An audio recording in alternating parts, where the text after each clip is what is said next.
All right.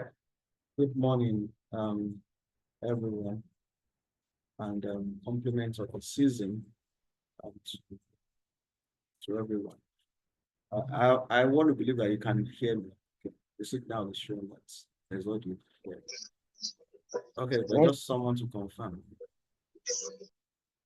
yes, sir, we can hear you. Okay, all right, thank you. Okay, so once again, welcome.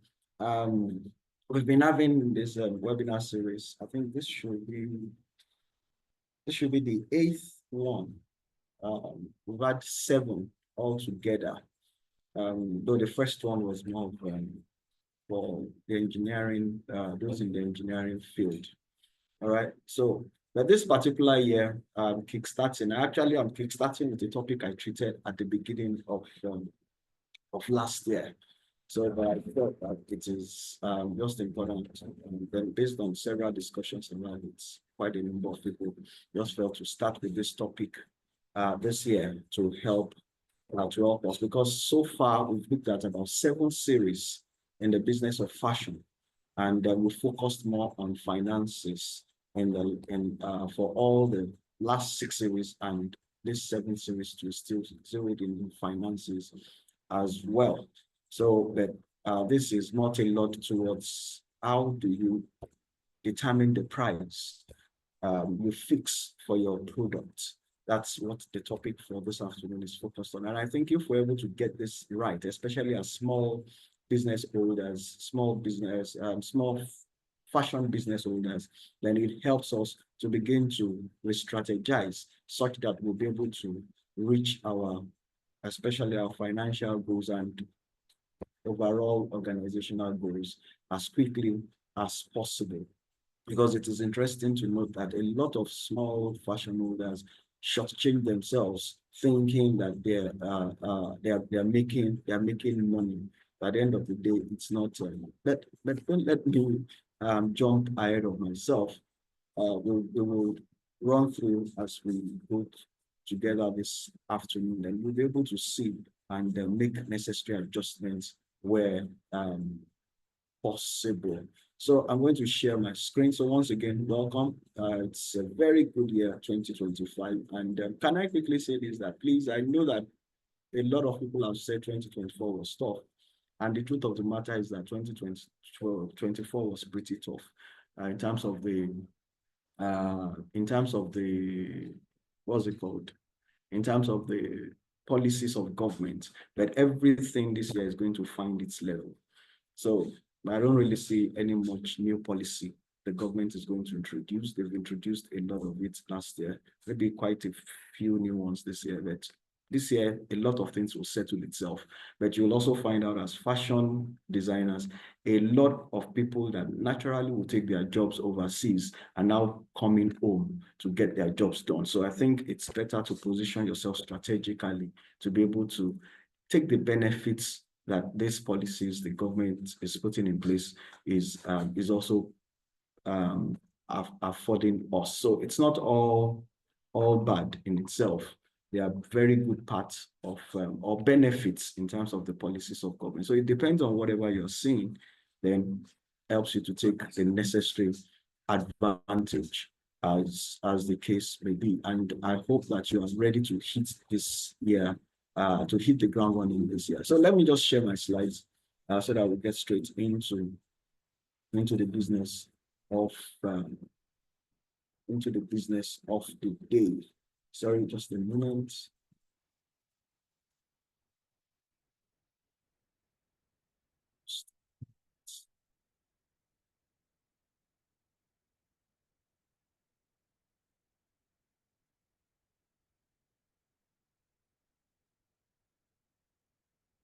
I'm trying to get the slide on.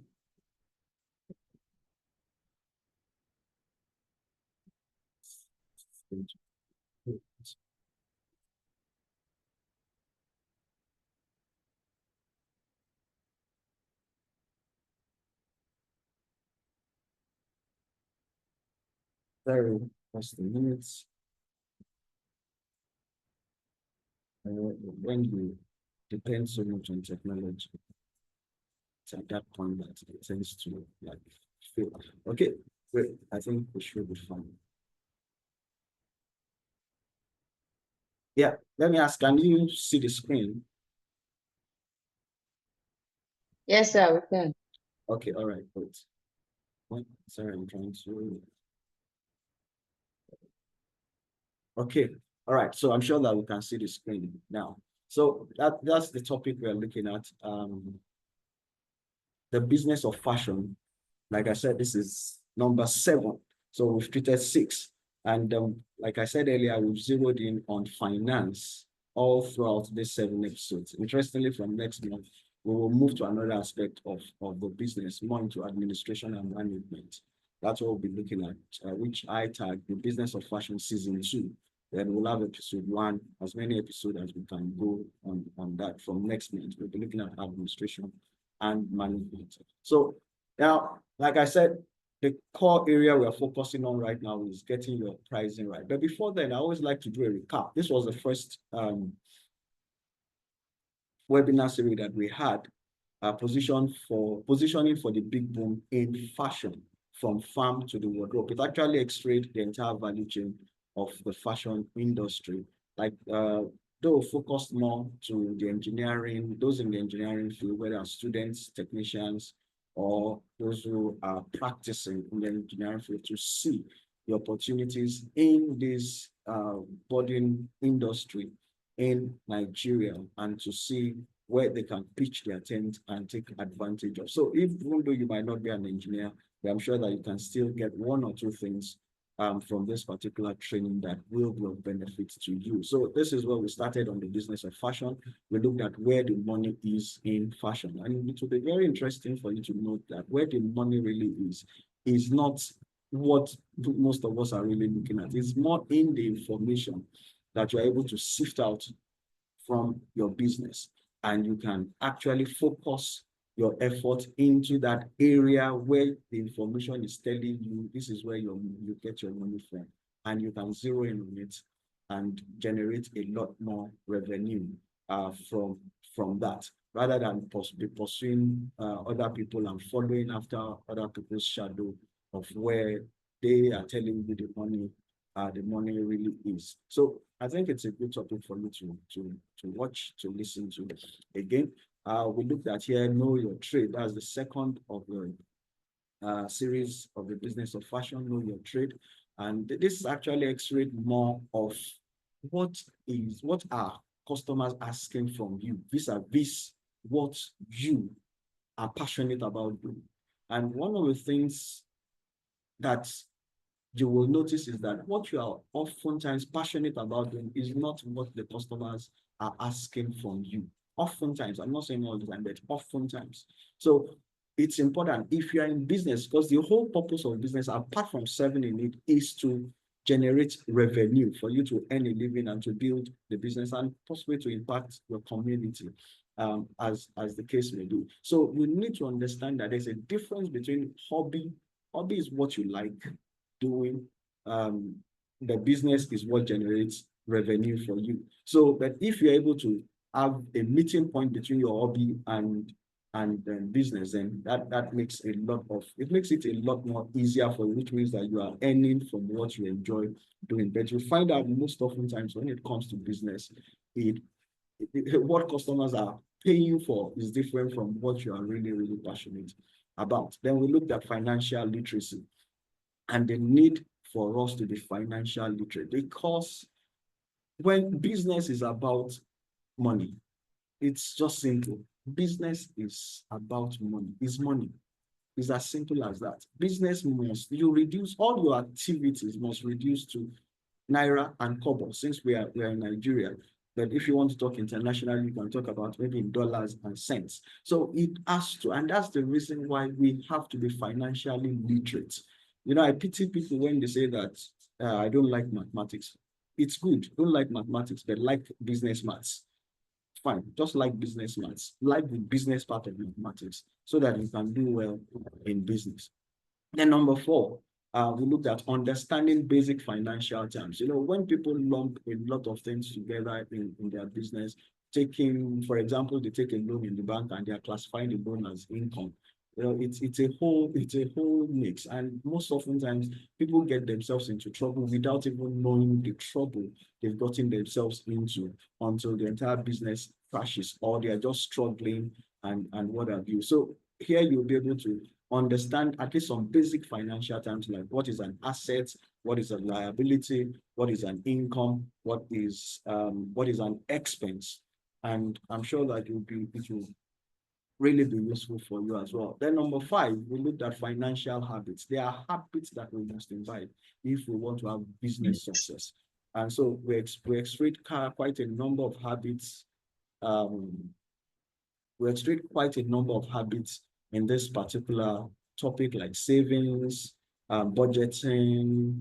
I think about 9 habits thereabouts we looked at, which I believe, at least especially as starters. And one key habit is for you to separate your personal finance from your business finance. I think that is the very first habit that you must imbibe as a small business owner, because as a small business owner, you are getting into the business majorly as yourself. So you're bringing most of the times, your resources into it, but you must learn from the word that your personal finance is separated from your business finance, or else you will end up modeling up a lot of things. You just take money from the business to spend on personal things, and you will be modeling up everything, and you will be wondering why your business is not growing as it should be. Number 6, which was what we treated last month in December, is essential financial records for business sustenance. A lot of people don't like records. They don't like record keeping. But unfortunately, you can't be in business if you cannot keep record. Because what data do you even have to x-ray whatever you are doing? Take, for example, if you're in business, you don't have an income and expense account. At the end of every month, you are merely playing. And I'm serious. Forget about all the big names and everything. If they can be making all the money in the world, but if you do not have a statement that tells you this is your income, this is your expenditure, then you are merely just wasting your time saying you're in business, because it is just a matter of time it will catch up with you. And that is why record keeping is very, very important. But we also look at the essential records that you need to keep. And I know that one of the questions someone might want to ask is that, but I'm not an accountant. It doesn't mean. There are basic ways for you, simple ways, which this training actually explains, to put your records in place. And once an expert comes in, the expert can now help you to tidy them and make meaningful decisions, or even other reports, like the financial reports out of those records. But if those records are not there, there is nothing anybody can do. Sorry, I just want to be sure that I was still hearing me. Just want to be sure. Yes, sir. Okay, all right, great. Yes, we can. Okay, thank you. So please, all these trainings are on our YouTube channel. Just search for Zucchini Center, basically Zucchini Center, and you can just check under the playlist. I think trainings and workshop. You will see all the trainings there, and you can just take your time. It's free of charge.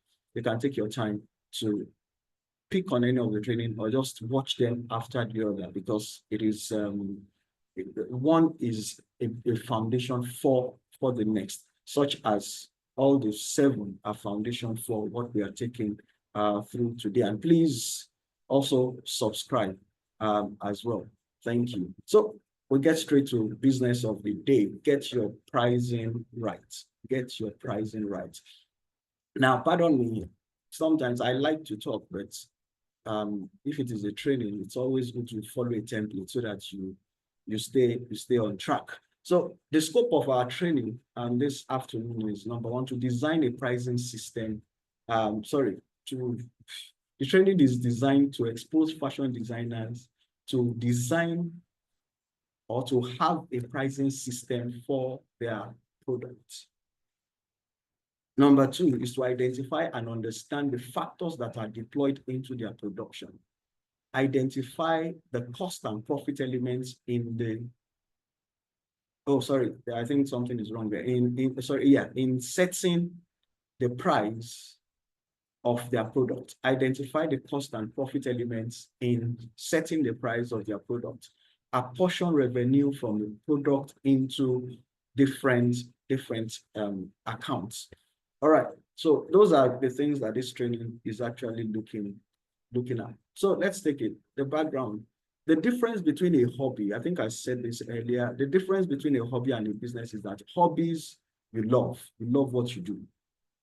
You wake up, you're just fine doing it and you're happy doing it, even if it doesn't bring money to you.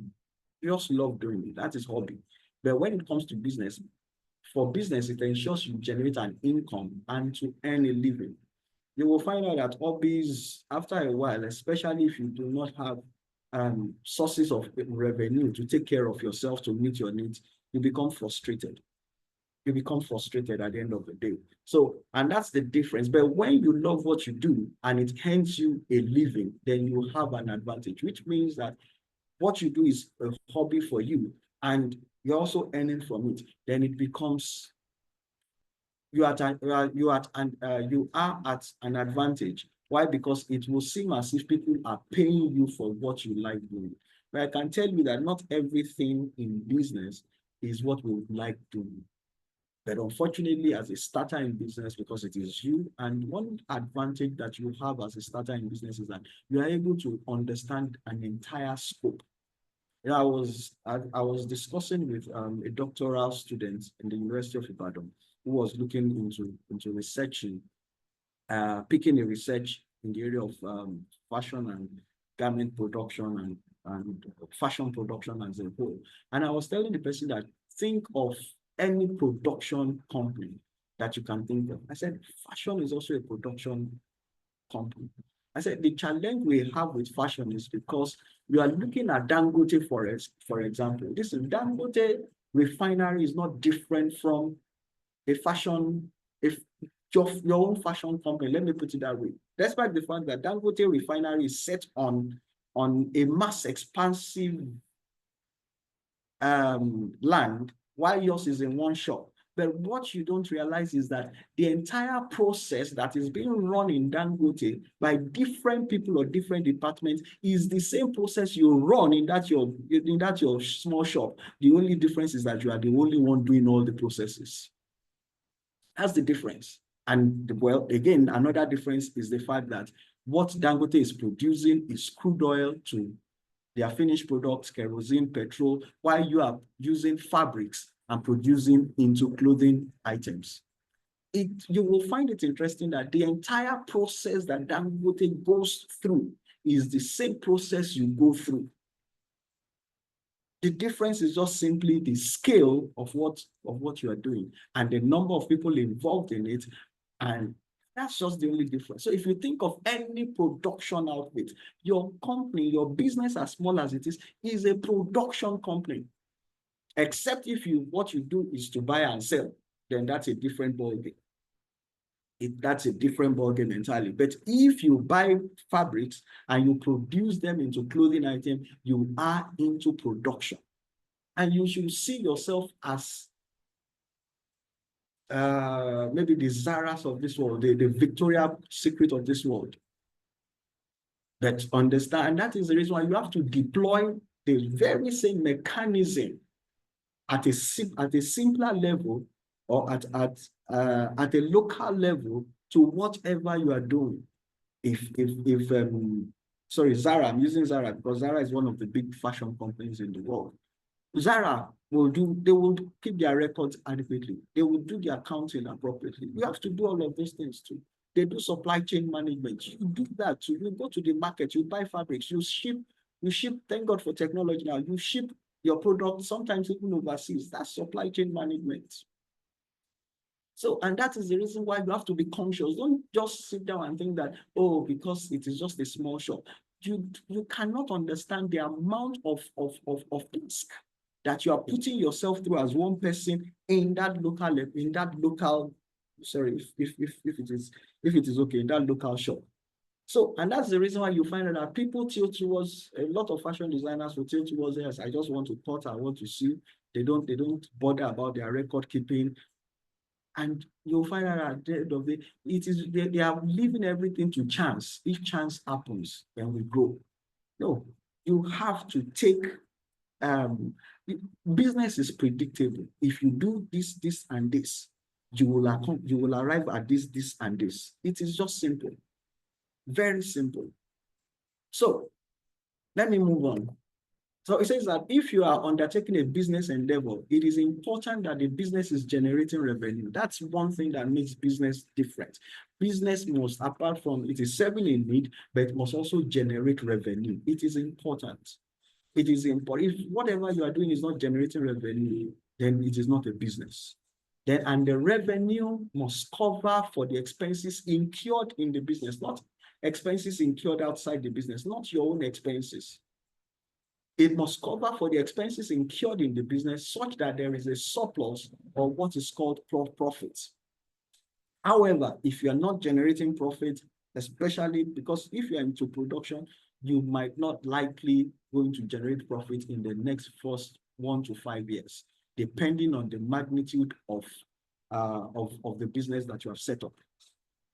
You are not likely, but don't kill yourself over that. It is just, and even sometimes it goes more than that. But for somebody who is into buying and selling can almost start even generating profit immediately, because the amount of capital you will have invested in terms of building machineries and what have you will take time before you begin to generate profit. But however, what is important is that you are generating revenue that helps you to at least cater for some parts of, or all major parts of your business expenditure. So, and you will find out that once you have an income, which is revenue, then you have expenses, which is what you incur in arriving at your product.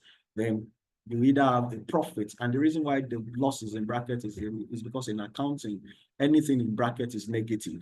That's anything in bracket is negative in accounting terms. So that's why you have loss in bracket there. All right. So for your business to be sustainable, you need a pricing strategy. And I tell you what, why this is important is this, is because if that's the only way, it is whatever price you put on your product. And please, by the way, product means goods and services. Now, let me clarify that for those of us who are into fashion. If, for example, a customer walks in and brings a clothes to you, what you are doing is you are offering a service. That means you are offering a sewing service or a clothing production service. But however, if you have a ready-to-wear brand, that means something that people can walk into your office to pick off the shelf, then that is a good. So we need to, so it's important for you to understand it. So when I talk about product, it will either be goods or services. Most oftentimes, goods are tangible, something that you can see, something that you can feel, but services are intangible, something that you can't see. And that's why you find out that customers will tell you, because they can't see it. They just see that you are sitting on the machine, you stood up from the machine. They don't even understand the intellectual work that has gone into that production. And they'll tell you that what has he even done self. So that's always a challenge with services, because most times people cannot see. But when it comes to goods, they see the materiality of what has been done, then they appreciate it a lot better. So when I say product, understand that product means either goods or services. And as fashion designers, you do both. You do both. So understand that. So I said that you will need a pricing strategy that generates adequate income while also being attractive to customers. And this is important, because the challenge herein is this. What most people do is that they just come up, when they finish a production, they just come up with figures. And before you know it, your customer is telling you it is too expensive. Or sometimes even the figure you come up with might just be you shortchanging yourself, because you've not taken into cognizance all the entire factors of production. I know I'm going ahead of myself. So please, it is about your pricing strategy must generate adequate income while also being attractive to customers. Because if your price is so high that your customers cannot afford it, then you'll be out of business. But your pricing must also be in such a way that it caters and takes care of your business. So a good pricing strategy can keep your customers coming back for more, while a poor or non-existent strategy can send them running for the hills. So it is either of those two ways. So we're talking about pricing strategy now. A pricing strategy is a plan for setting the best price for your product or services. Now ask yourself, I wanted to put it, I just felt, let me leave it. Ask yourself, why is someone the same clothing? You know, I was very, I think some years back, I was very shocked when I heard that. I think that should be about 5 or 6 years ago, when I heard that some people in this Ibadan are still doing the band Europe for 150, 200 naira. 5, 6 years ago.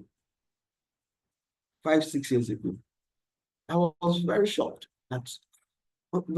So now the question is, why are some people charging 150, 200 naira for a particular service and somebody else is charging in millions for that particular service? It's their pricing strategy. Because the truth of the matter is that somebody who is charging ₦1 million, and if that person is staying in the environment of the person charging 150, 200 naira, the person may not even, the business may not even take off at all. And if something, for example, somebody who is living in Lagos, wherever in Lagos, is now charging 150 naira, 200 naira for Iran Uber, that person will shut down before you even blink your eyes. So the goal is to set a price that will, number one, entice customers to buy, but that isn't so low that you are not making a profit. Now, I want us to note this aspect of profit. By the time we begin, because we'll still do a bit of mathematical explanation to this, so that you will see where most of us are getting our calculations from, if at all you're even calculating at all. All right. So an effective pricing strategy is an extension of your marketing. Now, you know, something we need to understand about all of these things is that whether administration, marketing, everything is woven into each other. And you'll find it interesting that your pricing strategy is also an extension of your marketing, because it can draw people, or it may also repel people. You know, take for example, if somebody comes, if you see a Rolls Royce and the person says, I bought this Rolls Royce for 5 million, even you yourself will say that, you know, it's fake, because you know how much a Rolls Royce is worth. Because in actual fact, people who buy Rolls Royce are not made before it is bought. Rolls Royce are bought before it is made. That means people pay for the Rolls Royce before they produce it at all. So, and somebody now tells you that the Rolls Royce is 5 million. You just tell the person that, no, you just put the logo of Rolls Royce on your car. It is fake. And that's what a pricing strategy is. That's why pricing strategy is an extension of marketing, because it gives a perception of whether the customer should, perception of your product, and contributes to their willingness to buy. But again, like I said, you must also understand that you still have to study your environment so that you don't put yourself out of business by charging what is beyond the capacity of your customers, or let me say the purchasing power of your customers. Savvy businesses know that pricing is just as important as the product itself. And an effective strategy can boost revenue, increase customer loyalty, and help your business stand out in the marketplace. Let me read that again. That savvy businesses know that pricing is just as important as the product itself, and an effective strategy can boost revenue, increase customer loyalty, and help your business stand out in the marketplace. But what about ineffective pricing strategy? It makes your customers confused. For example, the Rolls Royce that I said earlier on, and offended at the worst. You know, let me, this example. I remember when I was still working in the bank, then the particular bankers at that time, they wanted to copy another bank who was doing zero COT, zero account opening balance. And you know, the moment they introduced that particular product into the bank, a number of their customers started closing their accounts. And the simple reason is they said that no, we cannot be joining the crowd when we come into the banking hall, that we like our preference banking that we've been doing with you. But now that you want to become a Bureau Bank, then we cannot bank with you any longer. So, and that is sometimes what happens when you have an effective pricing strategy. Number one, it makes your customers confused because they are like wondering, are you sure that this thing, that's why some people tell you, if you mention a particular price to some people, they'll tell you that this thing cannot be valuable because of the price that you have called, even if it is better than the one that is more expensive. And that is what is even happening to us in Nigeria right now, that despite the fact that a lot of the things we produce in Nigeria has improved and they are even of good quality, a lot of Nigerians still want to buy that imported stuff because it is just imported, even if it is exported from Nigeria to the country they bought it. But the fact that it is imported, they still want to buy it because it is imported, or because they just feel that once it is imported, it is of good quality. But thank God that a lot of that is changing gradually. So poor pricing strategies can hurt your brand reputation, lower profit margins, reduce overall sales volume, and increase customer churn. That means that a lot of customers will just desert your product or may not even patronize your service. So now, the right price, this is important. The right price covers costs. That means it must cover the entire costs of your production. Number two, it must stay competitive. That means when they compare it with other people, other players in the market, when they compare you with other customers, then you are relatively competitive.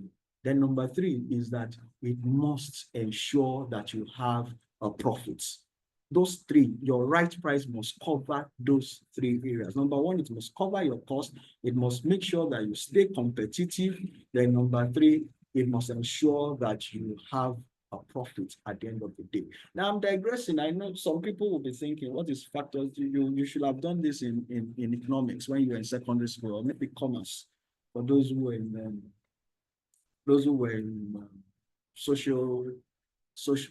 commercial class, social science class. So factors of production. And the reason why I brought this up is to help you to see something as it relates to what you're doing. Now, factors of production in economic term is an economic term that describes what? The inputs used in the production of goods or services. Now, don't forget, I said that goods or services can be classified as products. So when I say product means goods or services.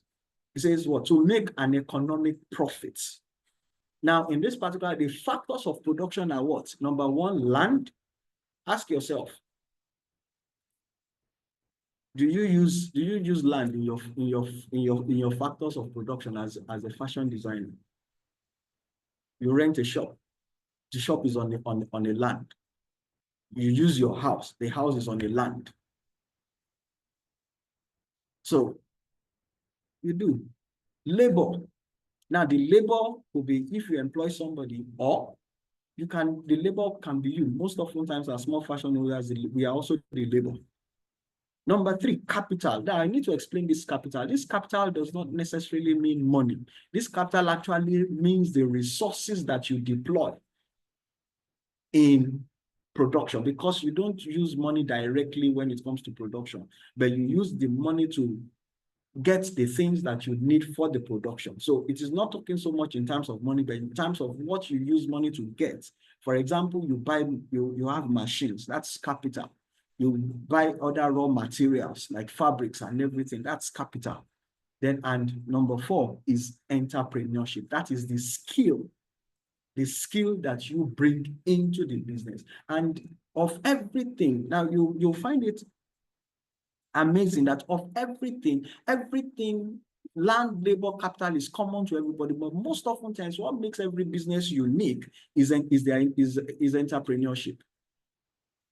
And that is why this very same people can be doing exactly the same business, but the feel is different from one person to another, and that is based on their entrepreneurship. And most often times that is where the secret sauce of that business is.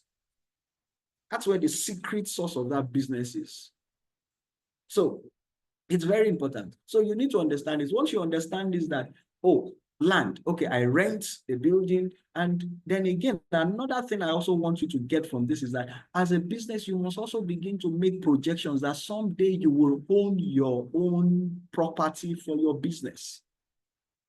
That you will not stay the rest of your life in rented property or even in your house.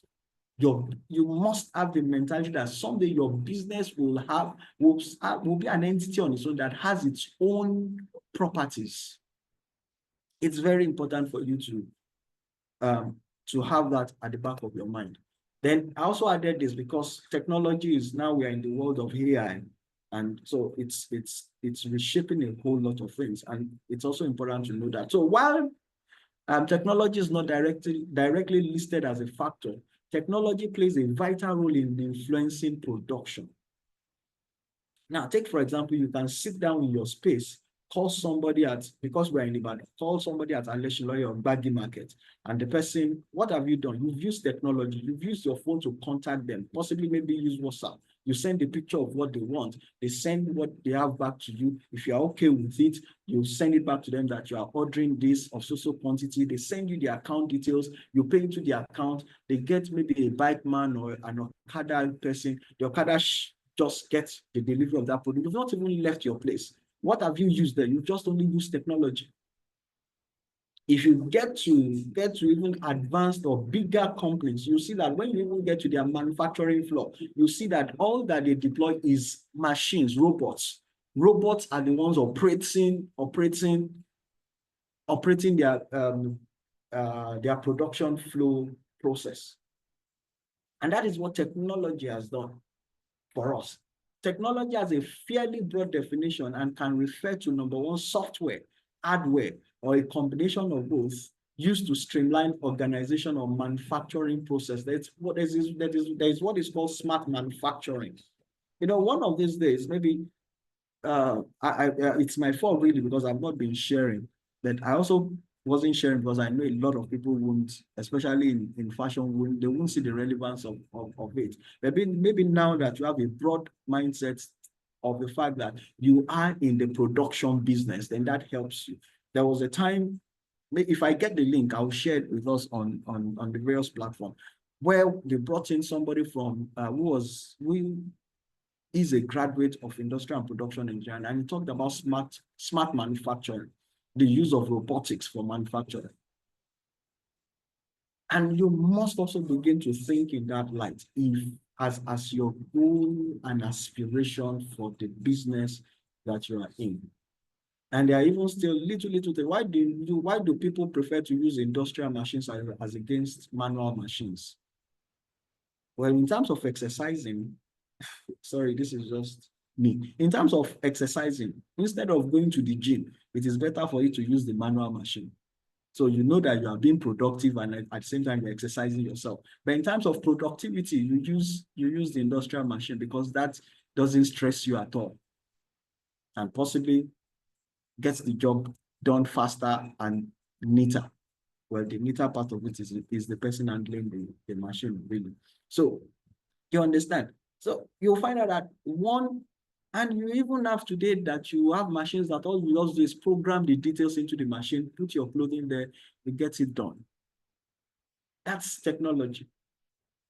So you must also have that. So we can technically add that as the number 5 of factors of production, technology. But the technology is woven around the entire 4 factors of production. Then increasingly, technology is responsible, is responsible for the difference in efficiency among firms.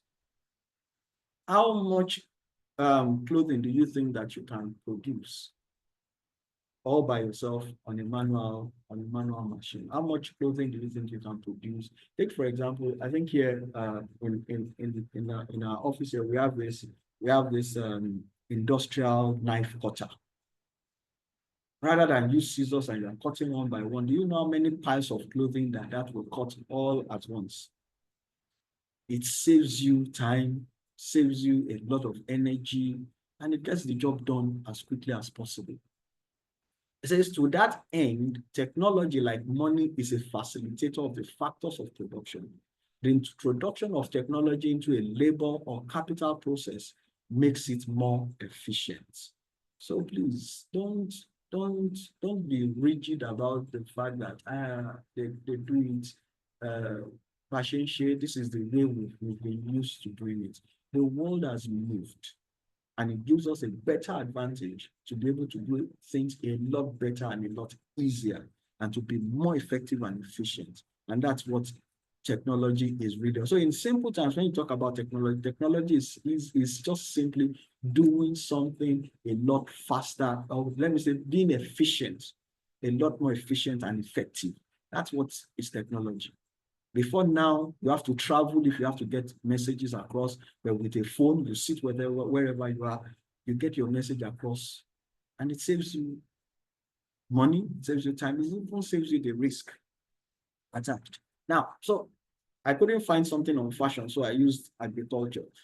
So you see that capital is the tractor, labor is the person on the machine, but in the intellect the person is using is entrepreneurship, because there's a way at which it will drive or maneuver the tractor, which will be different from somebody else and may possibly achieve a better result. Then you have the land, which is what they're actually working on. Don't forget that this training are just on the surface, so I try to go a bit deep, but if you still want to learn more, you have to do your own research work, or again, you can register for any of our paid trainings. Okay, so factors of production. How companies manage their factors of production is critical to their success, and this is key. Listen, this is what separates, like I say, those who are successful in business and those who are not, is how they manage their factors of production, how they manage land, how they manage labor, how they manage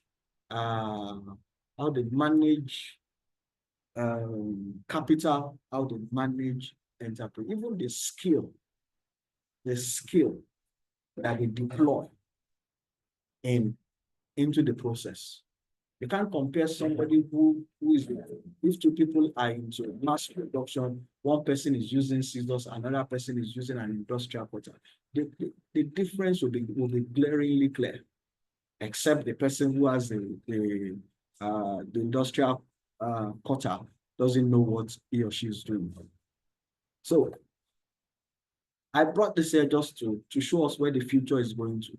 The future of factors of production. Number one, the rise of automation. I talked about that earlier, smart manufacturing, for example. The importance of data. Now, this is key. A lot of us, sorry, I'm not abusing us, but I need us to get the point. A lot of us don't even think in the area of data. If you know the amount of data you generate from that small shop that you have, that can help you improve your processes, that can help you improve your business. We don't like writing things down, and that is one major problem that we have. The impact of globalization, because the world is, or now, I think there's another virus in China. People coming into Nigeria from China now are now being isolated. The need for skilled workers. And this is also very key. Skilled, the fact that there's a lot of technology doesn't mean that we still will not need skilled workers, because we still need people that will operate those machines, those robots. Then the role of government. A lot of people do not look at what government is doing. They just think that government is there. No, you have to look at government policies. I said at the beginning of this class, I said that the policies that Tinubu has done, the exchange rate alone, a lot of yes, it is affecting us in the negative in terms of cost of production, but in the positive, it is pushing a lot of people to be looking into Nigeria for their production, because our production is cheaper when they send in the dollars. So you also have to understand what government is doing, because whatever government is doing affects you, whether you think about it or not. But don't be focused so much on the negative. that you do not see the positive of whatever policies they've brought. That's because sometimes what we do is that we always talk about all the negative things, and unfortunately, people do not even know you exist. That's the unfortunate part of it. So just look at whatever policy they've done. Yeah, the negative, but how, because if something has a negative, it also has a positive. So it is better for you to just pitch your tent in the positive and take advantage of it. So it's important for you to look at this, especially as you make plans for the future. So how to set prices. Now we're getting into the real core. Those were just like foundation to help us to understand some of these things. So how to set prices? How do you arrive at a price? You don't arrive at the price of your product by just saying, oh, this amount should just do. No, listen, it is calculation. Unfortunately, it is calculation. It is. But let's get into it. Number one is factor your variable costs. What is variable cost? Variable costs do not remain static month after month. What variable cost simply means is that when you are into whatever the business that you are in, there is what is called a variable cost. That means the variable cost is something that changes from time to time.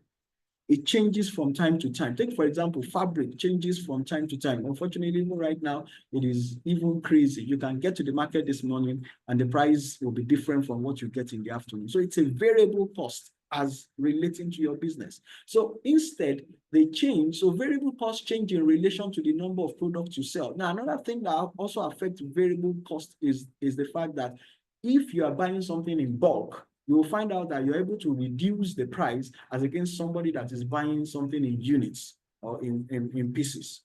So those factors also affect this. So then you will need a deep understanding of the labor cost, overhead, and raw materials needed to produce your products. By calculating how many products you can produce with these considerations in mind, you can calculate the cost of goods. Sorry, I picked that up, but I know it will be a bit complicated, so I won't dwell so much on that. But what I need you to get here from this is that variable cost is that part of the things that you use in your production that changes from time to time. The prices are not fixed. That is what is called variable cost. Now, examples of variable cost are what? Sewing materials, fabrics, for example. Now, zeroing into those of us in fashion now. Fabrics and other sewing materials is a variable cost because the price you meet it today will not be the price you meet it tomorrow. And most often times, you don't even buy those things in bulk. Even when you buy in bulk, you have to also vary the price based on the current market price. Then number two is labor cost. And you see in bracket there, if you pay commission, that means if you pay people by the product of they make or by the service that they provide, then it's a variable cost because you'll find out that when you give your stylist to do a pant, the amount you are paying for the pant is different from the amount you are paying for maybe a boo-boo, for example. Another variable cost is transport cost. Another one is packaging costs. Packaging costs is also because if you are using a big carton to package your product, the cost of that cost of it will be different from if you are using just a nylon bag, for example. So it varies. So those are variable costs. Then now the second one is fixed cost. Consider your fixed cost. The first one is what? Factor in your variable cost. The next one is consider your fixed cost. Don't worry, I'm laying a foundation, then we'll get to the calculation of it. Along with variable cost, you also have fixed costs. That means these ones do not change based on the volumes that you produce. Now, what does this mean? It means that when you produce 100 products, the cost is the same. If you produce 100,000 products, the cost is the same. That is what is called a fixed cost. That means the volume of what you produce does not interfere with the price of the product. Now, take for example, if you are producing 100 clothes and you are producing 100,000 clothes, the fabrics that you need will be different. That's why it is called variable costs. Now, but in this particular case, if you are producing 100 or 100,000, the price still remains, the cost still remains the same. Now, these expenses are integral to your business, and you need to cover them in your product pricing and sales. Now, I'm going to give us examples of this so that it helps you understand it better. You may wonder how fixed costs figure into your per unit pricing, and this is very key. How do you break down the fixed cost into, because it is easier to calculate the units, the variable cost, because you know that, oh, if I am using, I am doing one dress, I'm using 2 yards. But how do you calculate your electricity into a clothing item that you have produced? Because electricity is a fixed cost. Fabric is a variable cost. So, but we will get to it. So you can use a break-even calculator or spreadsheet to factor in the total variable and fixed cost, and then divide them by the projected pricing volume. Your pricing will need to exceed this amount for you to break even. Now, I know it's also it's simple, but for some people it may be a bit difficult. But let's leave that. We will touch it. Don't worry, we will touch it. So now these are examples of fixed cost. Number one, depreciation. Now you've bought, what is depreciation? Depreciation simply means declining value of assets. Now what that simply means is that an asset is a machine, your industrial machine. Your industrial machine maybe right now I think costs 350,000, and you're going to use that machine. Now that machine is different from a fabric that when you use the fabric immediately and the fabric is exhausted, but the industrial machine still remains the same, or technically the same after use. So it looks on the face. But you will find out that there is a depreciation because there is a particular number of years the machine is programmed to last before you have to get a new one. That is, so when you calculate, for example, 350,000 for 5 years, so that would be 350,000 divided by 60 months. So the depreciation value for each month is that 350,000 divided by 60 months, which is over 5 years. So that's depreciation. Now, amortization is allocation of intangible assets. Now, amortization is also the same thing as depreciation, but the difference is that depreciation is assigned to assets that you can see, like machine. Then amortization is attached to intangible assets, things that you cannot, that are not physical, maybe like websites, maybe if you get a patent or something. Then you also have insurance. I know a lot of us don't do insurance, so let me just leave it. But let's note it, insurance, because you pay fixed amount on insurance every year. Most times it's paid every year, but it is calculated, broken down into months. Then you also have rents. Now, whether you produce 5 dresses in a whole year or you produce 100,000 dresses in a whole year, your rent still remains the same for that year. So that's a fixed cost. Then you have utilities, water, electricity, I already mentioned that, and other utilities. Another fixed cost, which is not noted in that, noted there, is salaries. If you have people that you pay salaries to. Now, take for example, if you have stylists, now please listen, if you have stylists that you pay commission to, it is under variable costs. But if you have stylists that you pay salaries to, it is under fixed costs, because their salary is the same every month, regardless of the number of clothing that they produce. But if you pay them per clothing, it is under variable cost because it varies from one clothing design to another. Another fixed cost is marketing. Then apart from the stylist, you as the owner of the business, you must earn a salary. That is a fixed cost. Or if you have other staff who are not directly involved in production, that's those, and you pay them salaries, maybe cleaners and what have you, then those are fixed costs. So I hope you were able to separate that when it comes to salaries and labor cost or allowances. Then marketing, your marketing campaigns that you spend money on is a fixed cost because you know the particular amount, whether you produce 100 or you produce 100,000, you know that this is the specific amount you are still spending on marketing.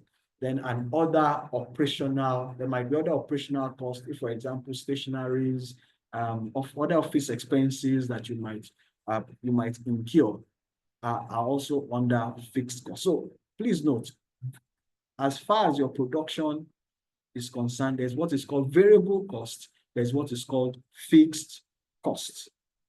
Okay, so the third one is that now you must identify your target profit margin. Now, once you've known your variable cost, you know your fixed cost. If you add the two together, the two is what is called your production costs. So when you add the two together, you now have an idea of what it took you to produce that item of clothing.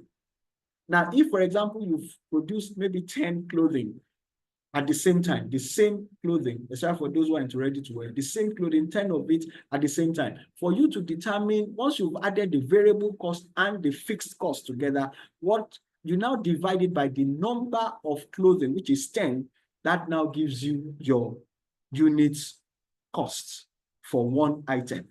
So then from that, you can now decide how much extra you want to put on it, which is now what is called margin or your profit on that product. Don't forget, product could either be a good or a service. So, and a profit margin is a ratio typically written as percentage. It is always better to calculate your profit margin in percentages. It is always better. It is so that you are saying, take for example, what you are saying is simply saying that, oh, my profit margin on any production that I do will be 20%. So which means that when you calculate your variable cost, you add it to your fixed cost, the total amount will now be times 20 over 100. Once you get that, you now add it to your production costs. Don't worry, I'll still explain it with an illustration later so that you get there. So your target profit margin is the ratio you aim for. In actual fact, this is what will determine if you are making profit in the business or not. This is what will determine. If this is not well calculated, the truth of the matter is that you are most likely shortchanging yourself. And I will give you an example. Take, for example, now, okay, let me give this to you. Is that the profit margin is not your money. The profit margin is the money of the business.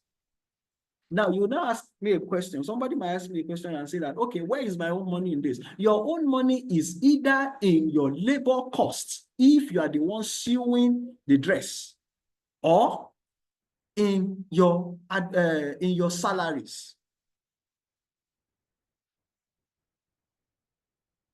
Do you get me there?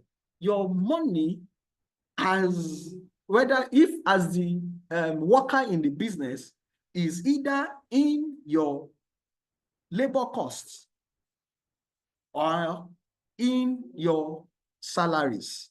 The profit margin is not your money. The profit margin is the money of the business. That is what will determine if your business is making a profit or not.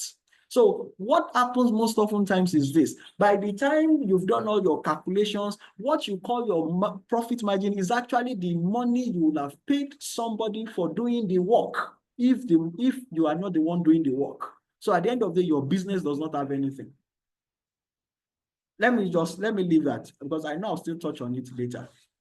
So now this is very important. For you to determine your profit margin, you have to do your research very well. Hello, can you still hear me? Hello? Hello? Can you still hear me? Yes, sir. Oh, okay, all right, great, thank you. So now you have to, how do you determine your profit margin? This is very key. You have to do your research very well. You have to evaluate your business to select a target profit margin that is based on your number one, your growth goals. Then what's normal in your market? That means what are other people charging? Then number three is based on your cost. So those three are very important factors that decide how you determine your target profit margin.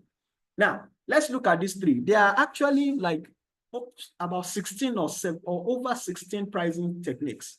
But I just picked three for us, which should be useful for us, especially at this stage of our business. Number one is cost plus pricing. Number two is value-based pricing. Number three is competitor pricing. Now, let's quickly look at, now this is in determining your profit margin. Number one, cost plus pricing. Sorry, somebody sent a note. Just let me quickly check that. Oh, okay. Oh, okay, sorry. All right. Now, cost plus pricing, also known as market pricing. Now, this is one of the most common types. This is one of the ones that we do subconsciously or oftentimes. But the problem is that we've not done our calculations correctly before we now introduce this. It says that you simply take the cost per unit to produce the item and add your margin on top of it to get your total price. Now, for example, say it takes $30 to produce a pair of shoes and you want to make a 20% profit. So what you just simply do is that $30, 20% profit. $30, sorry, 20% of $30 is just $6. So you just add it to it, which means that you are charging $36. So that's just simply what cost plus pricing is, which is basically what most of us do. But I can bet you that most of us don't use percentages. But can I tell you that it is better for you to use percentages? It is easier, and it is always easy to calculate because you have to have a template. You must have a template because that template guides you. It knows how your indices changes in your production, and it helps you to adapt and make necessary corrections or adjustments as possible. So in this case, you will charge $36. So which means that you know your variable cost, you know your fixed cost. Once you add it together, you just charge a percentage of it, then you add it to it. So that's what is cost plus pricing. Then number two is value-based pricing. Now, the one with this value-based pricing is actually more on the side of the customer. Now, under this strategy, you determine how much customers will pay for your product. Now, in this particular one, let me finish reading, then I'll explain. By increasing your pricing, you can maximize profit. Additionally, you can increase perceived value through digital and traditional marketing efforts and brand management. Now, what this is simply saying is that it is your customer that determines how much you charge. Now, take for example, the same item you can charge maybe, sorry, and I don't mean to denigrate anybody. I'm just using this as an example. If somebody, like, just take it on the face value of what I'm just explaining. Somebody walks into your store dropping on an Okada, and somebody walks into your store driving maybe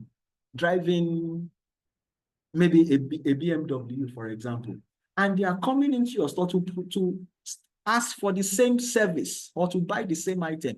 Can I tell you that you can charge the two of them differently, despite the fact that you are giving them the same item?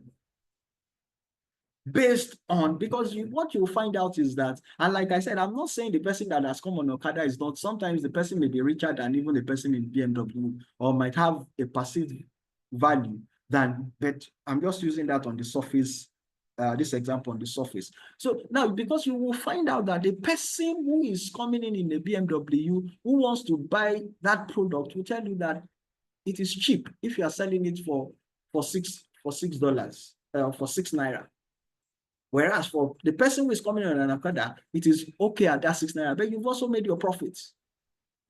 But the person who is coming in a BMW, the person likes that outfit, is fine, and the outfit is of good quality, and you can charge the person ₦26. That is what value-based is. It is on the perceived value of the customer. Let me give you an example. There was this particular customer who we service, and by the time, it was very interesting, very fascinating for me. The customer walked in, and after receiving the clothes that was produced for her, the customer was like, wow, and paid for the clothes. And the customer was like, this is neatly done. The customer now puts her hand inside her pocket again and now paid an extra 5,000 naira on top of, after paying for the production. Now that tells you the kind of value perception that kind of customer has. But whereas you find out that some customer, even though the cloth is well done, the customer will still be complaining and will be thinking of how to still cut your costs or how to still cut the price that you have set. So that is what value-based pricing is all about. It's based on the perceived value of the customer, and you can charge. You can charge, and that's the reason why you find out in. I don't know if how many of you know that. Do you know that Lexus and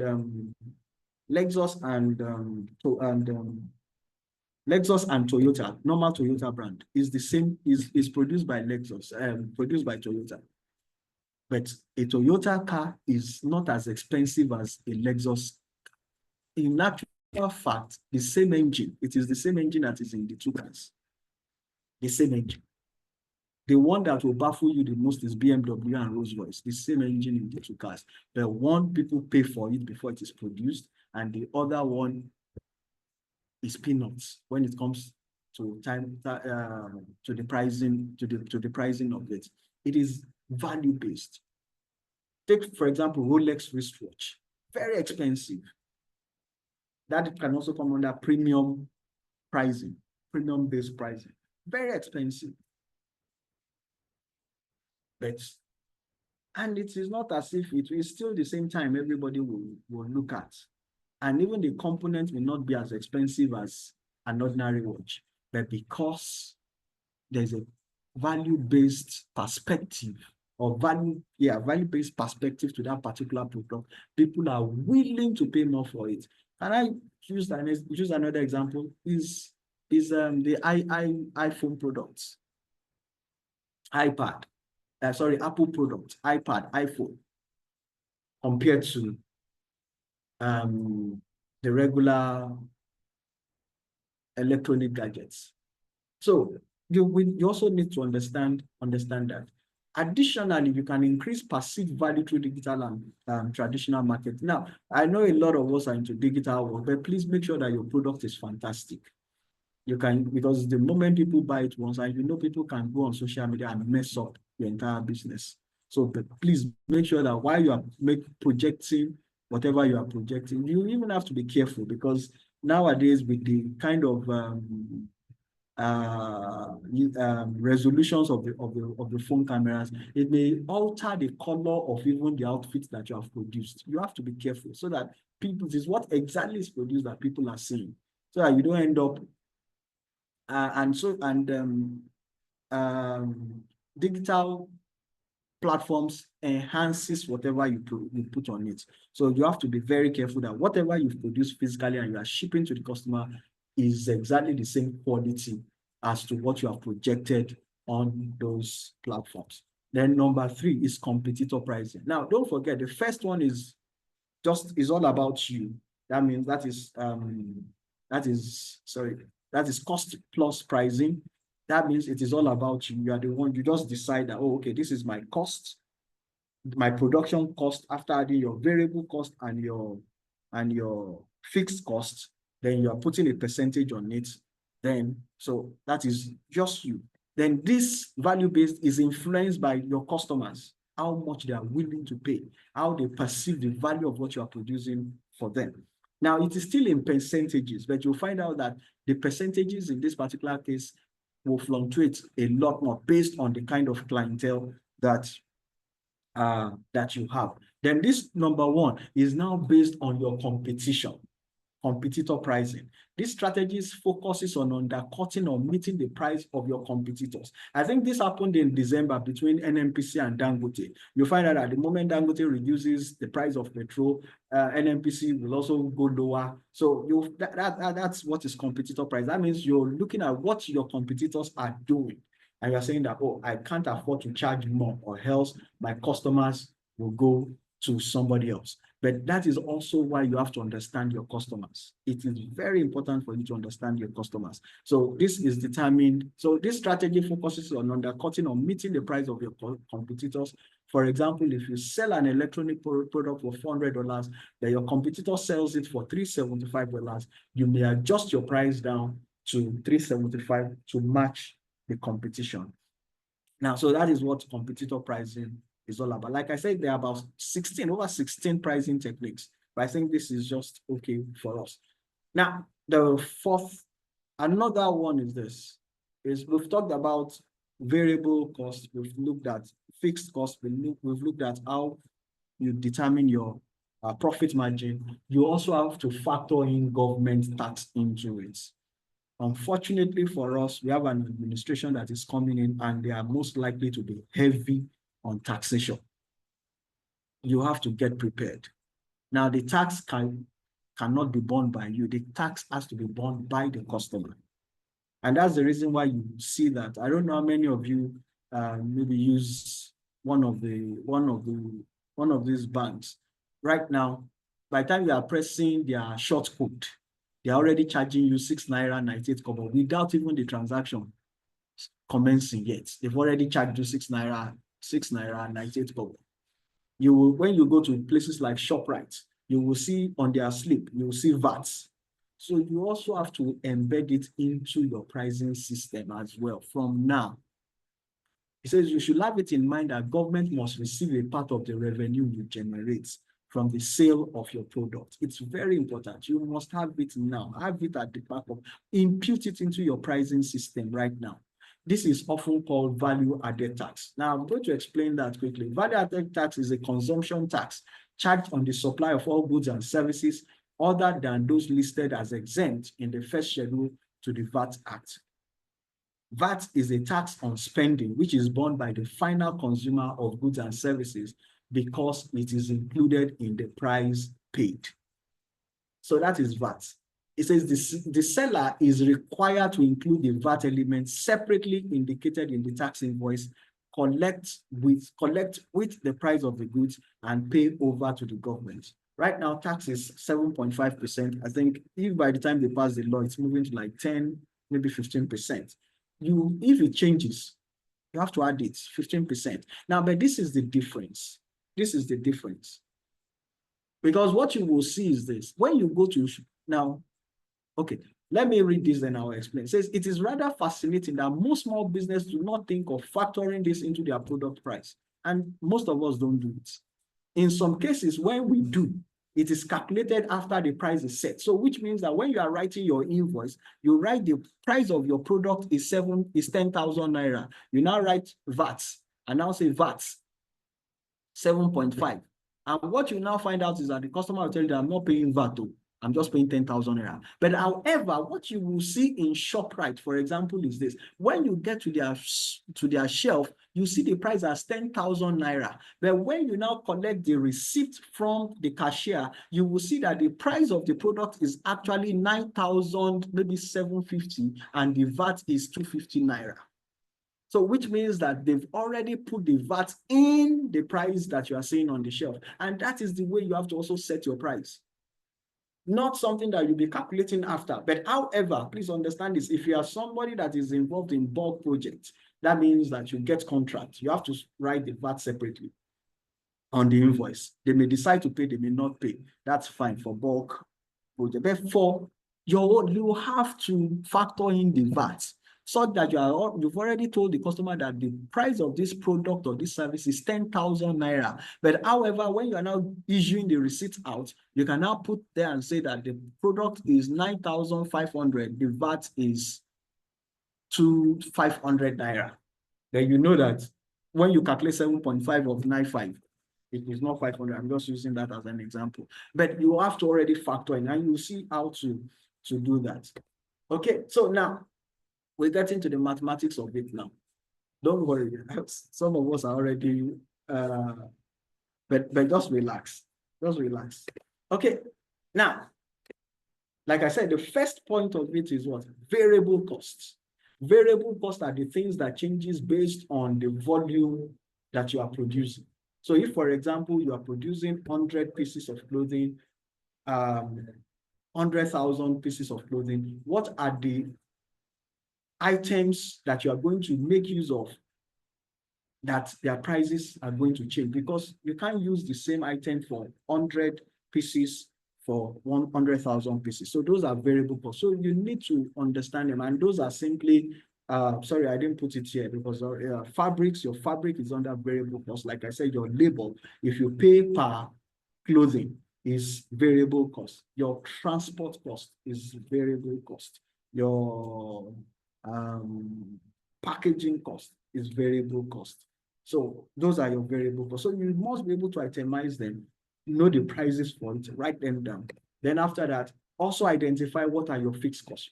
Your fixed costs are electricity, your rent, your other staffs that are not directly involved in production that you pay salaries to, yourself.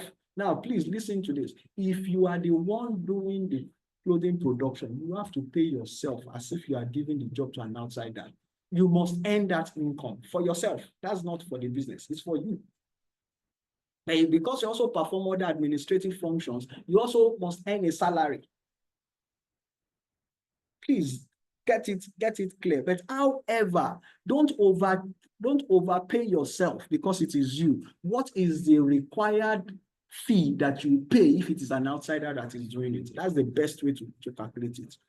If I am paying an outsider, how much am I paying this outsider? That is the best way to calculate. So don't overpay yourself because it is you. It is very, so once you calculate this, now this too is what is called your production cost.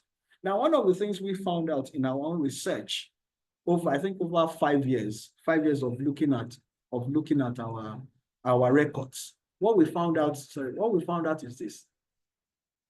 For every item of clothing, 60% of that cost is variable cost, while 40% of that cost is fixed cost. 60% of resources that go into that production is variable cost, while 40% is fixed cost. That means 40% into an item of clothing now is 40% is fixed cost. That means electricity, salaries, rent, fixed costs. Then even some of this, we factor in transportation and everything into our own. So we don't really calculate transportation as variable cost under our own, it's already factored under the fixed cost, because it is, like I said, it is based on records of 5 years that we came up with this particular 60 and 40% for variable and fixed cost. Now, so once you've calculated this, I already said it, your production cost, I'm sure that you can see the cost on the, so once you've calculated your variable cost, your fixed cost, that's your production cost. You now have to calculate your profit margin. So what is your profit? Is your profit margin going to be 20%? Is it going to be 50% maybe because it is value-based? 20% maybe because it is cost plus based, or whatever percentage. Like I said, it's better to use percentages. It is better. It is just better. So what you now do is that you calculate 20%, if it is 20% is profit margin of your variable cost and your fixed cost. 20. So let us say our variable cost is 60 naira, our fixed cost is 40 naira. So we are now doing 20% of 100 naira. So that would be how much? 2 naira. So we now add 2 naira to 100 naira. Is that 2 naira or 20 naira? I think that's 20 naira. 20 naira. So that means that is now 120 naira plus profit margin. So then the next thing is VAT. So you now had VAT of, I made a mistake here. So VAT of your variable cost, that's your production cost plus margin, is what you now calculate your VAT on. So VAT right now is 7.5. That's the statutory VAT rate, 7.5%. So that will be 120 naira times 7.5. So whatever you get, you now add it to it. So that is what will give you your sale price. So that is what will give you your sale price. Okay, so let me take it again so that I'll take it one more time.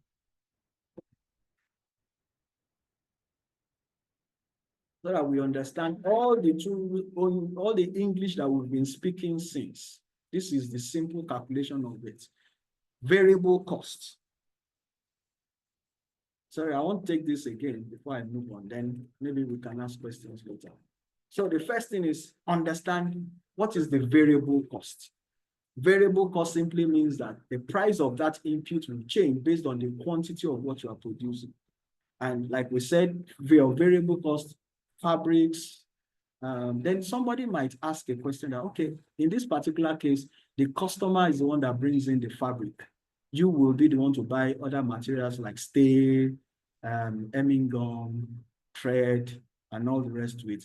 You must still find a way of knowing what the fabric cost is for this particular template to work well for you. Because the price of now, and I'll tell you the reason why you must also have an idea of what the price of the fabric is. Because if you damage that fabric, who is going to pay for the fabric? You are the one that will pay for it, not the customer. If the fabric gets damages when it is still with you. So that's the reason why you have to have an understanding of the you have to have an idea of because what the cost of a lace material is different from the cost of an Ankara material, for example.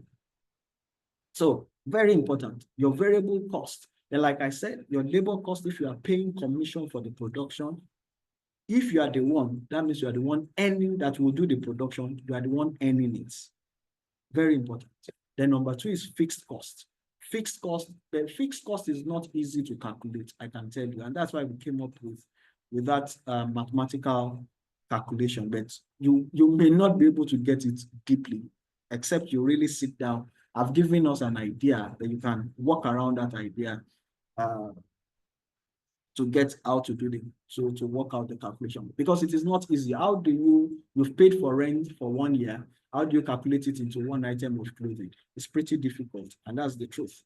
You pay for electricity bill, how do you factor it into one item? And the machine that you have bought, how do you factor it into one item of clothing? It's pretty difficult, but it doesn't mean that it must not be factored into it. You just have to find a way in such a way that, so like I said, variable cost plus fixed cost is production cost. And we said that from our own records, 5 years of data gathering and looking into our data, we found that 60% of it, on every item of clothing, is variable cost. 40% of it is fixed cost. So once you know your fixed, your production cost, then you now have a profit margin. What is your profit margin? Please, like I said, the profit margin is this is what will accumulate. The profit margin is what will accumulate at the end of the year that you will now say you have a profit in the business. So when you now do your income and expense account at the end of the month, if you've done this calculation very well, though there is still another condition. Maybe I will touch on that after this. So once you do that, that is what it is, this profit margin that will determine whether you will have a profit at the end of each month when you do your income and your expense account, or at the end of the year. But if you are not seeing any profit on this from each item of clothing, rest assured that there's no profit at the end of the month or at the end of the year. Though, however, let me finish this. I'll come back to that. So you must have what is my and like I said, this profit margin is not your money. Your money is either in your variable cost, if you are the one on the machine doing the sewing, or in your fixed costs as part of the administrative or management staff of the business.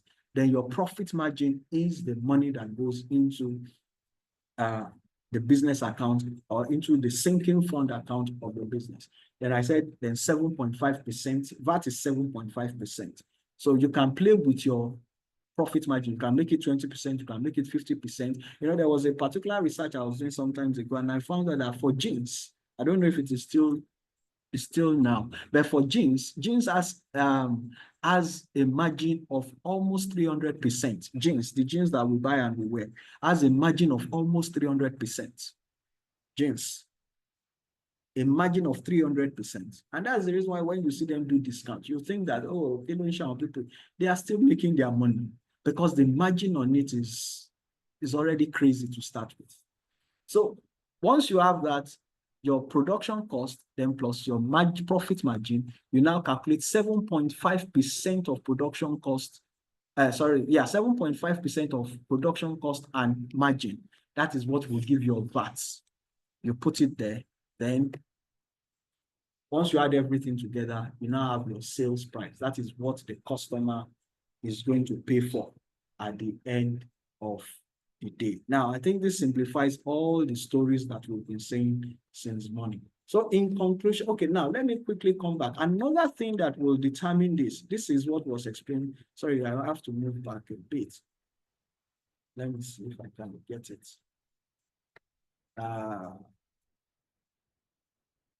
Okay, yeah.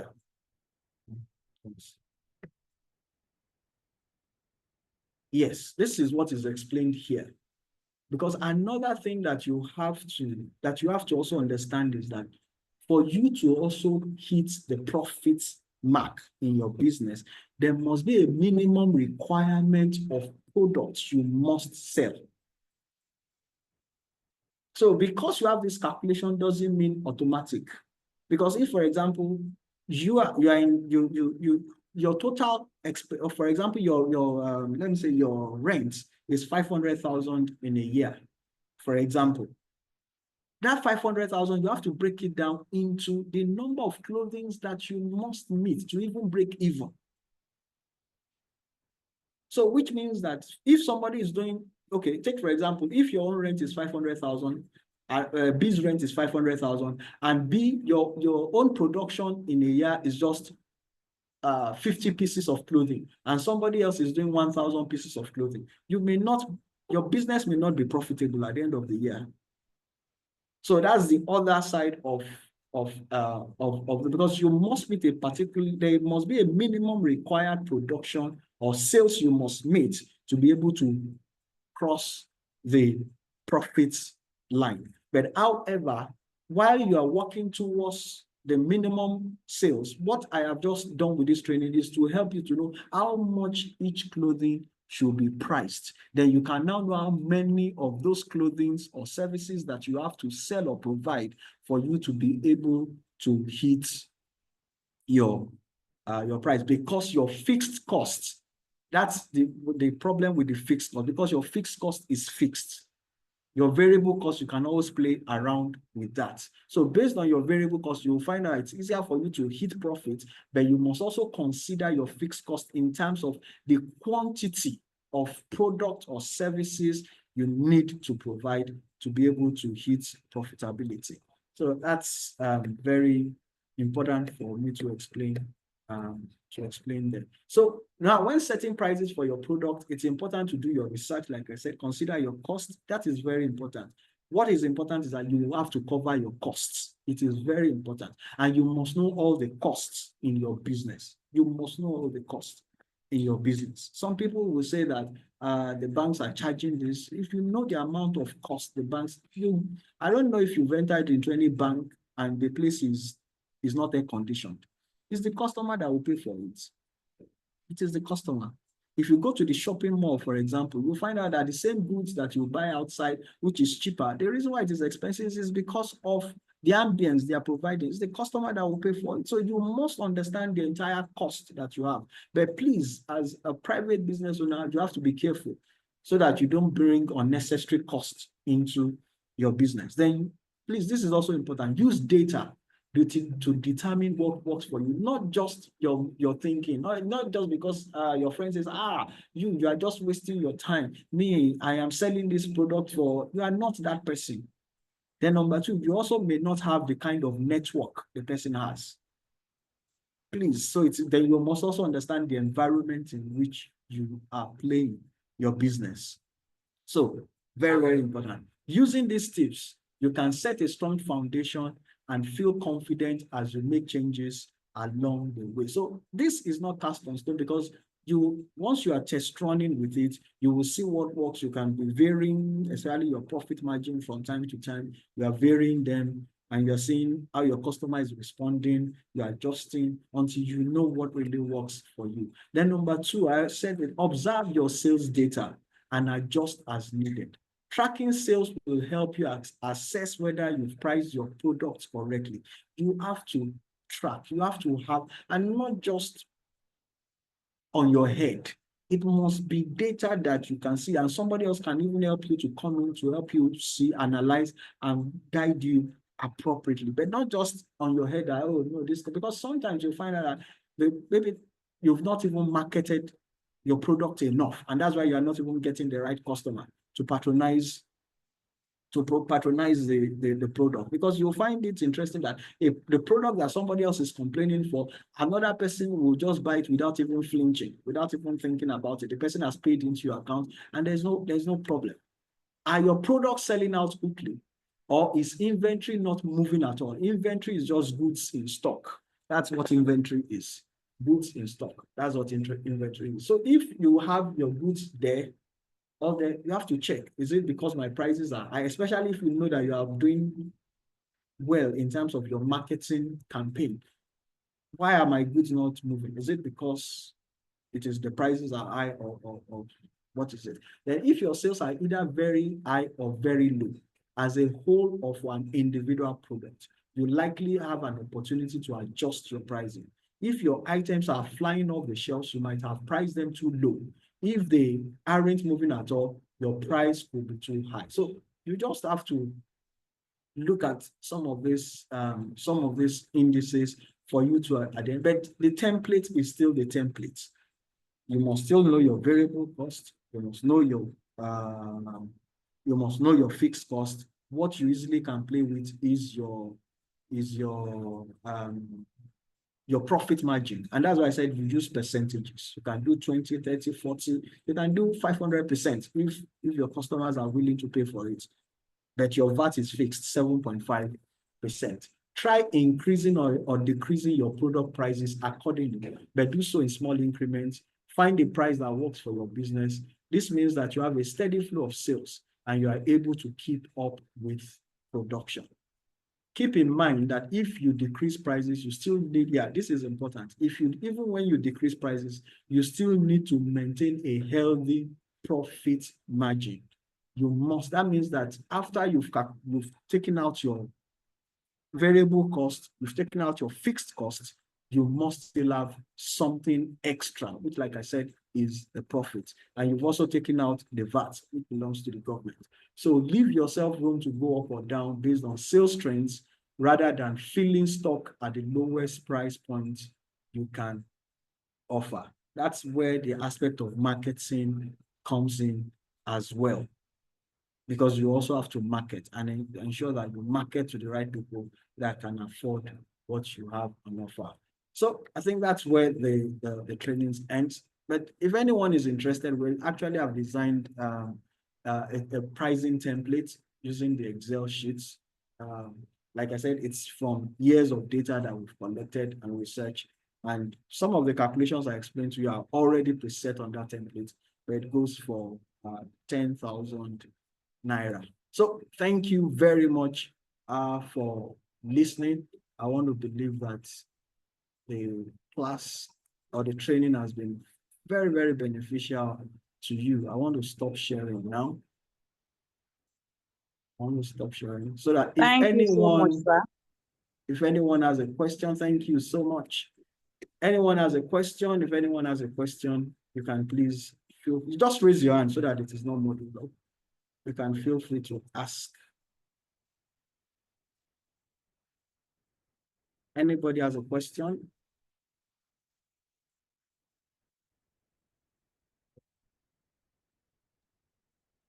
I have a question, sir. Please, okay, go ahead. Sorry, I didn't It's see. about, I don't know, it's a little bit all related. I don't know, but it might still be related still. But the question is about, firstly, I would like to thank you for the class, sir. It's very, very educative. Thank you so much, sir. I really appreciate it, sir. And then the question is, this ready to wear, because with everything I've learned today now, I've had more ability to have a comeback at my ready to wear aspect. But then when I was doing it years back, when I was doing it, I was doing it alone, and it used to take time for me to like make a production. Like it would take me like 2-3 months before I'm able to finish a particular set of production. So what I want to ask now is, I intend getting helping hands like joiners and everything. So how do I chip in their payment into the production. I also need to pay them. So at what aspects of the listing do I fix their payments so that it doesn't affect me, it doesn't affect them, everybody is happy at the end of the whole this thing. That's my question, sir. Okay, all right, thank you. Now, well, whether you're doing ready to wear, you're doing picture production, I think it's simply the same. It depends on whatever strategy you want. Is it that are you going to pay them a salary? Are you going to pay them per production? You know, the funny thing is that I think we've been in business for well, at least the one I can remember. No, not even the one I can, since 2012. We've been in business, in fashion business since 2012. But I can tell you that up till date, we don't do salaries for our stylists. We do commission per product. But whatever they produce is what we pay. That's what we do. So you'll find out that system works under, it comes under your variable costs. So which means that if we're giving them to produce shirt and pants, for example, the amount we are going to pay will be different from when we're asking them to pay to produce a dress.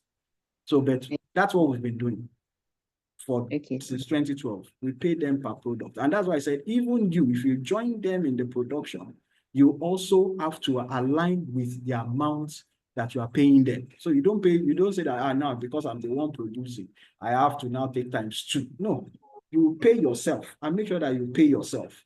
Because if it is an outsider, you pay the outsider. Because if you don't pay yourself, you end up dipping your hand into the business money to now expend on your own personal self. But once you pay yourself and you are disciplined enough, you know that you've earned your salary like every other stylist that you have employed. Right. Yes, sir. But you also find out that some people do salaries. Now, but one of the things for small business owners, the truth is that salaries may not pay you. And this is the reason, because you may not be able to meet the required number of production for you to meet up that would match up with the amount of salary that you are paying. But if you are that kind of person that gets bulk work to do, you may find out that salaries may pay you better than commission work. Commission, yes, sir. But if you don't get bulk work, salaries may not pay you. You might just easily stick with your commission. But technically, commission is just also to determine productivity, because you will find out that people that pay salary, whether they work or not, they know that at the end of the month they still get paid. So so when it also comes to the aspect of productivity, you might find out that commission work may be a lot better than but it depends on then also has to do with your management style with yourself. So I really don't think it's so much in terms of ready to wear or couture. It's whatever style or template you have adopted in terms of paying, whether yourself or you are paying an outsider that you have employed. If it is commission, fine. If it is salary, but if it is salary, you should understand that salary will come under fixed costs. Okay, it will come under fixed cost. If you are paying a salary, it will come under fixed cost. It won't be under because the amount is fixed for the month, whether they produce 10 or they produce 100. It is fixed for the month. Okay, so sir. Thank you very much. So I hope that helps. Yes, sir. Yes, sir. Very well, sir. Thank you. All right. So any other person has a question before? Or maybe just thoughts. It should just be your own thoughts of maybe the experience that you gathered in terms of the topic and on the business as well.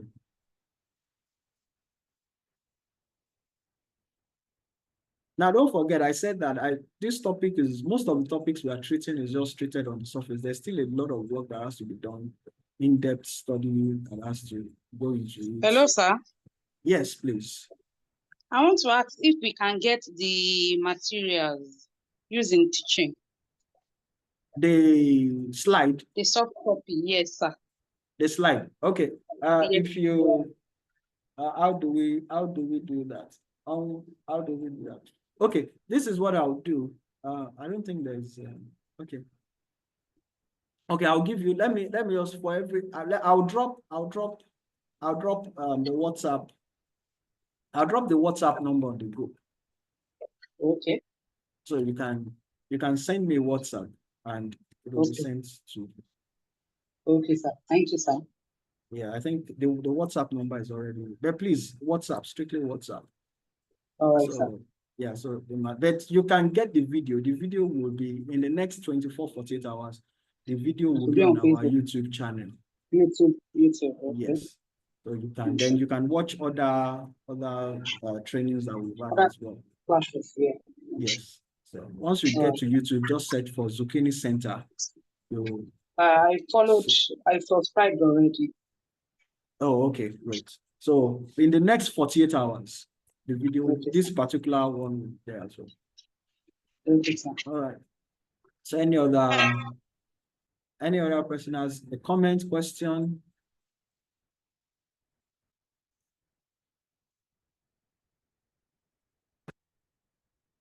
So as we just begin to round up, let me thank everyone. But what we do here is also in partnership with the University of Ibadan. So I just want to show you some of the products. Like I said, some of these things are in on our. It's what we we actually give for those who pay on our. For example, the templates is given to our students in the course of their training. They even have to interact with it as part of their training programs. But if you need it, like I said, for this particular pricing template, it's 10,000 naira, and we can deploy it for you to use. Everything is already preset. Just only put in your variable and labor cost. That's all that you put into it, and you're fine. It calculates everything for you, unit price. It even calculates retail price for those for people like Sister Mayo who wants to get into ready-to-wear. It will calculate your online price. It will calculate your in-store price. It will calculate your wholesale price for you. So like I said, it's in partnership with the University of Ibadan. And so we're working together to see how we can enhance the fashion industry. So you could just visit our website to get more information. Our training programs, I'll tell you that it's unique. That's just the truth. It is unique in terms of the different classes you're exposed to. Because one of the things we find out with most of the fashion trainings that you get is everything is focused on the skill, how to cut, how to see, and fantastic. But the business part of it is not adequately taken care of. And that's where we get into trouble when we leave and find out that it's bigger than just cutting and sewing. So we have fashion design class, we have garment production class, we have entrepreneurship class, we have management class. I think we should be introducing another class, which would be leadership class on any of our training programs. And there are also internships, field trips, and project work as well. In actual fact, our project work is more of a business plan or a business concept, depending on the level of training that you have applied for. All right, we have our capacity development series, which are short courses between 1 week to 4 weeks. The maximum is 4 weeks for our capacity development series, which are also our short courses. We have this training program for secondary school students from GSS1 to SS2. And they also have scholarships available for the students in this. The idea behind this program is to ensure that while students finish and have their WAEC certificate, they also have a vocational certificate as well, if it is with us in the area of fashion. All right, NAPTEP, please, I want to encourage us, please, let's get certified. Let's get NAPTEP certified, because that's the government's recognition of the skill that we have acquired. We had an exam last year, December. Another one will be coming up in March this year.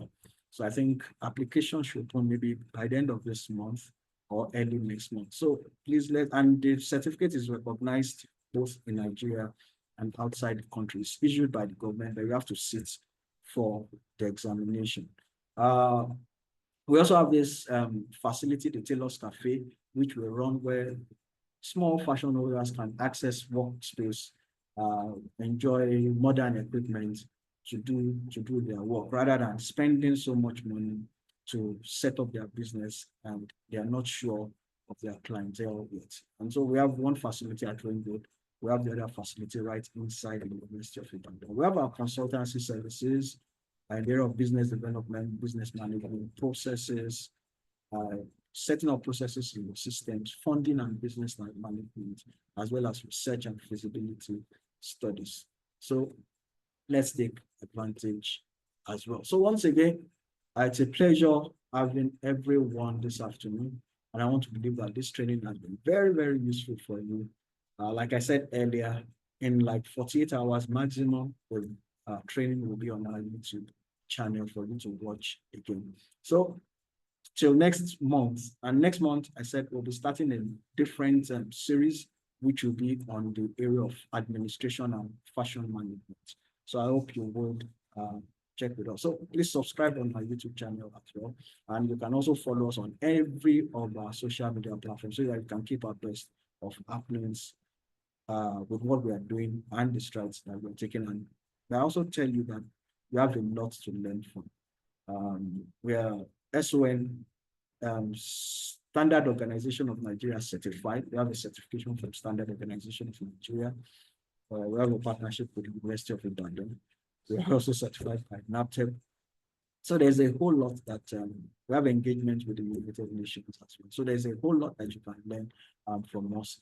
Just visit our website and get a lot of information. And I have dropped my WhatsApp, the company WhatsApp number for us. You can ask any question. We'll be open to answer you, to guide you. So thank you again. Have a lovely, lovely afternoon. Till next month.